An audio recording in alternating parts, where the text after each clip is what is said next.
Je lui ai présenté ma situation et je lui ai dit que je n'avais pas l'intention d'en parler.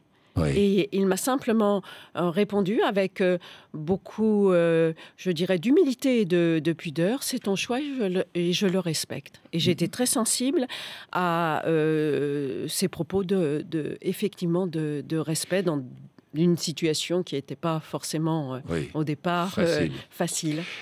Ça a duré plusieurs mois avec les traitements. Enfin bon, je ne vais pas entrer dans les détails. Un jour, vous avez continué à travailler, hein, puis un jour vous avez décidé d'en parler. Oui. Pourquoi ?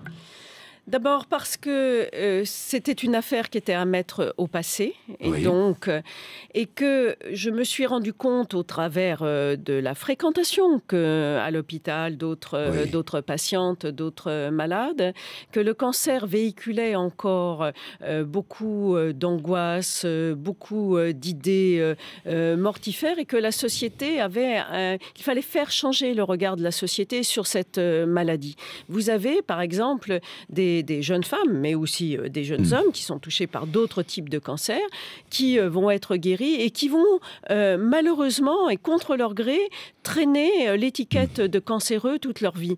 Pourquoi ? Parce que quand ils vont vouloir acheter un appartement, la banque va leur rappeler que dans les milieux professionnels, ça n'est pas si simple que de dire que l'on a un cancer sans que plein d'images très noires, très sombres, comme si on devenait brusquement handicapé de quelque chose.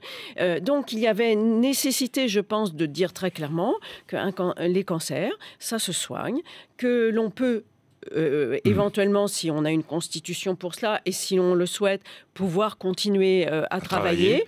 Et dire à une société, mais écoutez, on va vivre de plus en plus vieux.